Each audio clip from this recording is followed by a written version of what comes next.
Hi, this is Bernard Judge. Today's the 19th of March, and we are at the former Congressman Morgan Murphy Jr.'s home on Indiana Avenue in Chicago. Would you please just give us your name? Morgan F. Murphy. It's Francis, the middle name, and I'm a junior. Great. Now, have you ever done an oral history before? A little to the University of Illinois Chicago campus here. They started an initiation of the history of Richard J. Daley as I knew it, and I've given one interview, and it's never complete because I got this bad leg. Yes. Now, would you just also give us a brief of your government experience? Very brief. Well, just for the permanent record. My first government experience when I was in the United States Marine Corps after college. I spent about 14 months overseas in the Far East, and when I came back from the Marines, which I served about 2.5 years, I went to DePaul Law School at night, and from there I got involved in local politics in the 19th Ward, and that's where I met Mayor Daley really on a personal basis. I was an attorney. After I got past the bar, I was an attorney for the Milk Association. And the Teamsters were about to strike the milk industry. And what they would do is they'd pick off one company as opposed to the industry as a whole.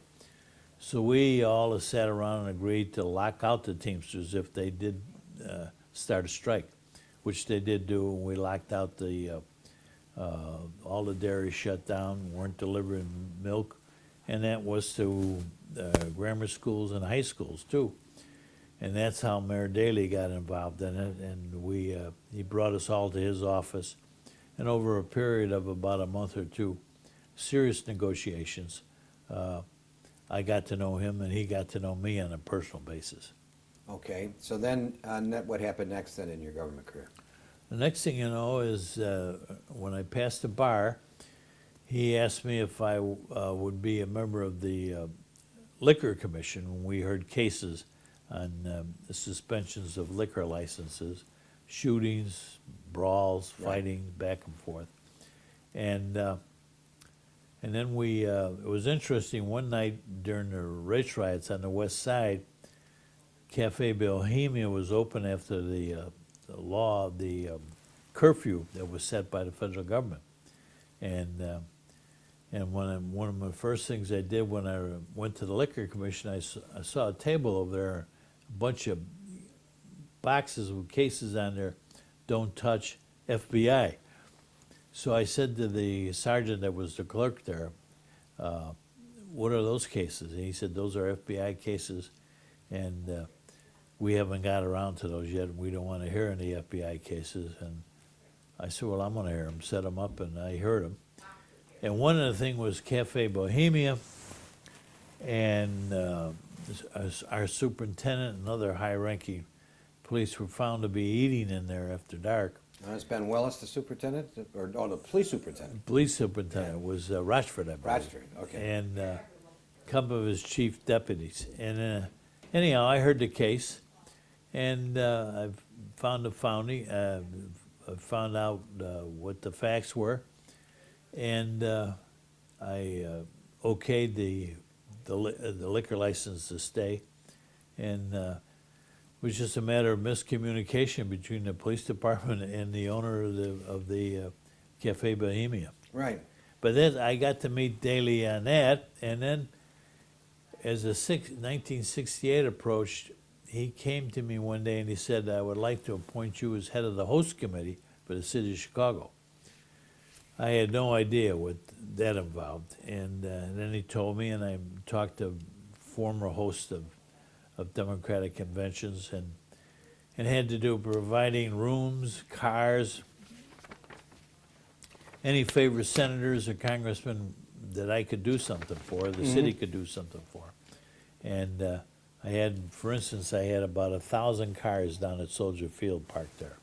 Really? And then I would match that car up with a chauffeur, young kids from college, Roosevelt University, IIT, the rest of them. and they would drive around the senator around, chauffeur him around, and then I had to collect all those cars at the end of the couple of weeks that that convention went on. But that was an interesting time. So now, you mentioned something about a cell phone? Right. Lyndon is 68 Johnson, now. 68. Lyndon Johnson, you know, the Vietnam War was raging at that time. And Lyndon Johnson, I think, had more to do with Mayor Daley hosting the convention than anything else. Because I could hear, the first time I saw this cell phone was a big phone like we used to have in the military. And it worked very well. And I used to hear the mayor and the president talking. And I couldn't help but hear it. Sometimes we'd sit and go have lunch together, or sat on the International Amphitheater floor. There was a strike going on at that time. The electrical workers were on strike. And the mayor was trying to settle that thing so they could, all electronics could show up the stations, etc. And the interesting conversations I heard between mayor and the president of the United States. I mean, it must have been fascinating. It was fascinating. I remember one day the mayor stating to the president, "Are you sure you're getting the best advice about the war?" And he used to address the mayor as Dick, and the mayor always called him Mr. President. Right. And he said, "Dick, I got the greatest advisors in the world."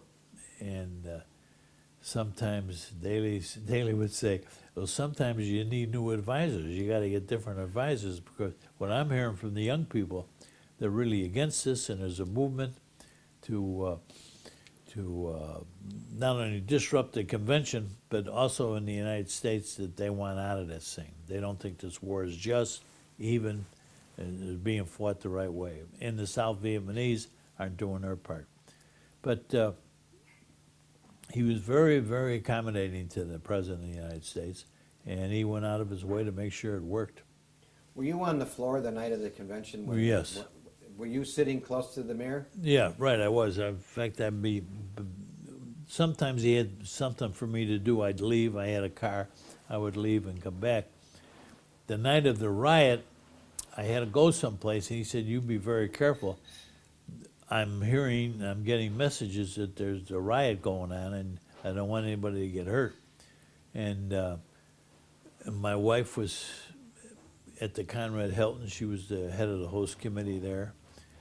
And she had bought a brand new dress and everything, and the Hilton put in a new rug, and that was all damaged by the rioting. Yeah. Yeah. So did you hear the exchange with Ribicoff? And I mean, Yeah. You know, I don't remember exactly what was said, but I know the mayor was very exercised at him. And I was sitting there, Senator Douglas, Paul Douglas, and he said, "This thing is getting hot now." I remember him saying that to me. And but he was kind of, what I thought happened is that he accused the mayor of having something to do with this riot. His police were out of hand. Right. And he was answering them in no certain terms that it wasn't their fault, that it was the people agitating. Yeah, the famous argument over whether he was saying faker or some other word when he Yeah. was addressing him. Well, you know, it's unfortunate that happened, because prior to the actual convention, I was in meetings every morning at the police commissioner's office when we were interviewing the leaders of the so-called revolt of the young people. yuppies, yeah. The yuppies, Yeah. the people that were out in front, and they were later indicted and tried. And we're going along and meeting every day, and they told us what they were going to do. Everything we would propose, Daley wanted to make sure that they were out of the parks at a certain time. He was going to provide hotel rooms from all. They would give him a reasonable number. He offered to give them some 20 minutes on the platform. They could say anything they wanted if they'd go along with this and be peaceful. And finally, after a while, you got to know some of these guys, and one of them leaned over to me and said, "You know, Murphy, you seem like a nice guy. Then from what you sound like, the mayor's a reasonable man trying to offer us all this." He offered to feed them, do anything they wanted.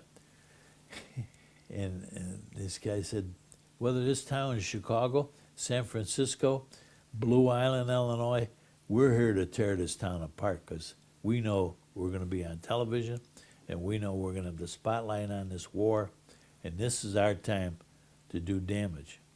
Well, I said, I don't think the mayor wants to hear that. And Rochford said a lot more strongly than I did, he doesn't want to hear this, and you're not going to threaten him. So we went back to the mayor's office and told him how this conversation went. And I remember him pushing himself back in his chair from his desk. He said, they're not going to tear my town apart. And so I think that the war was on. Yeah, I think so. So now we're going to probably get back to the convention, but so now you're still not elected to Congress. No, you right. were slated in '69, a year later. Right. A year later, he gave me a call, and I went in to see him, and he said, Bill Murphy, who was no relationship to me, and a fine congressman, but no relation to me, was retiring. And he said, why don't you go home and talk to Charlene, your wife, and then see if the party slated you for Congress, that would be okay with her. And I said, I'm sure it would, but I'll take your advice. And I went home, and sure enough, she was excited about it. So he had a lot to do with me being nominated, and he was the first one to suggest it to me. I had no idea. So that's how it happened. Who was the key committeeman in your district at that time? Well, I had a lot of strong committeemen. At that time, I was running from the 3rd Congressional District. Right. And I had Tom Fitzpatrick, the 19th Ward, who I knew very well, Jack Daley in the 18th Ward, Mike Madigan in the 13th Ward, but I don't think he was committeeman at the time. He was alderman, but not committeeman. And then our state representative. And then Wilson Frost in the 34th Ward. Mm-hmm. And a few others, their names escape me right now. Later on, they changed that district, and I moved from the suburbs. I gave up Oak Lawn and Evergreen Park and took off over the 10th Ward. I was slated out of the 10th Ward, which was Ed Verdreliak. Right. So you were elected in the 2nd, and then you were redistricted to the 3rd, and I moved into that area. Right. And didn't Ab Mikva move out of that area and move north? Right. That must have been after realignment. I mean, after. Yeah, and he said he came up to me one day in Congress. He said, "We have to talk about this. We're both in the same district now." And I said, "Okay." So we talked, and he said he might run, and he was working to garner support. But then he decided to move up north and run from Evanston up in there. Right. And he ran against a very popular guy. His name escapes me right now, but they would win, lose, back and forth like that. Finally, Eb got a hold of it. And Abner knew how to run a campaign. Yeah, he was very good at that. Very good.